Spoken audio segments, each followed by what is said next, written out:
Parang tapos na agad yung season ng Bucks na hindi pa umaabot yung All-Star Weekend after ma-injured ulit ni Giannis versus sa short-handed na Denver Nuggets.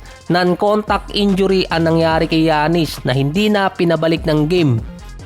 Kasi dati nagkaroon na ng calf strain injury si Giannis. Halos katulad din na nangyari kay Damian Lillard dati. Non-contact yung nangyari sa kanya bago na-diagnose na merong Achilles tendon injury. Pero prior pa sa na-injured itong si Damian Lillard ng Achilles tendon, meron na talaga siya nung calf strain injury pero nilalaro niya pa rin. Si Giannis na-diagnose dati na may Achilles tendinopathy. Kaya parang laging kinakabahan yung Milwaukee Bucks kapag nagkakaroon ng non-contact injury itong si Giannis. Iba pa kasi yung injury ni Giannis versus Cleveland na nawala din siya ng ilang games. Nagkaroon siya ng groin injury. Pero ang nagpakaba talaga sa Milwaukee Bucks yung versus Detroit. Yun ang sinasabi nilang malala. Halos isang buwan siyang nawala at hindi nakapaglaro. Bigla na lang natumba nun si Giannis at bumagsak sa sahig. Kinatakot agad nun baka nagkaroon ng Achilles tendon injury katulad ng kay Dame. Ngayong season, pangalawang beses ni Giannis na nagkaroon siya ng non-contact injury. Parang mas malala kapag natatluhan. Nung bumalik din si Giannis sa bench, meron pang 34 seconds ang natitira. Dapat babalik pa siya noon dahil nagkaroon ng delay sa game. Pero struggling talaga si Giannis sa field noon. 22 points, 13 rebounds at 7 assists. Dominante pa rin naman sa numbers pero 4 out of 8 mula sa field at 14 out of 16 sa free throws.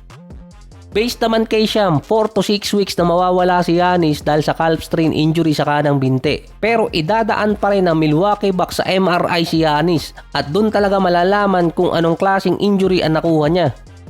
Yung report kasi ni Sham galing sa interview ni Giannis na sinabi niyang calf strain injury ang nakuha niya pero idadaan sa MRI para makita ng mga doktor kung anong klaseng injury talaga yon. Dahil based kay Giannis parang may nagpop sa calf niya.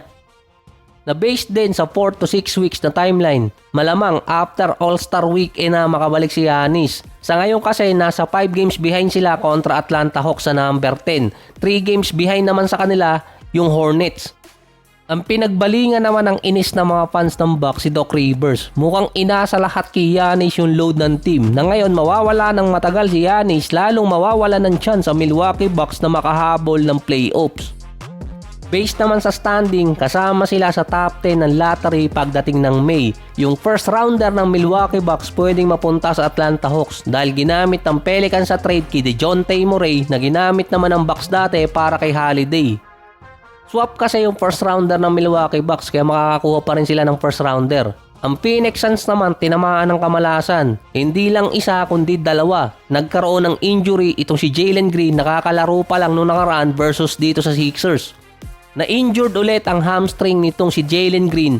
4 na minuto pa lang ang nalalaro sa Atlanta Hawks. Parang pangatlong beses na para kay Green to ngayong season. Yung una kasi training camp. Ang tagal din niya bago nakapag-debut sa Phoenix Suns.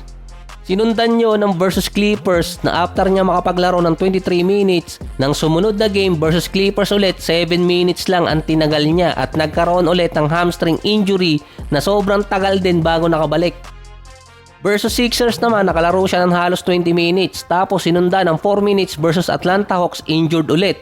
Parang may time limit si Jalen Green ngayong season.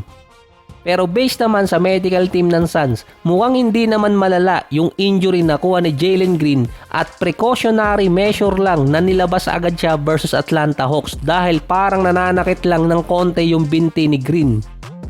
Si Devin Booker naman nakalasot sa isang play na hindi magkaroon ng injury kasi yung sumunod parang naging skwala yung paa ni Booker. Hindi nakatingin na matapakan niya yung paa ni Okongwu.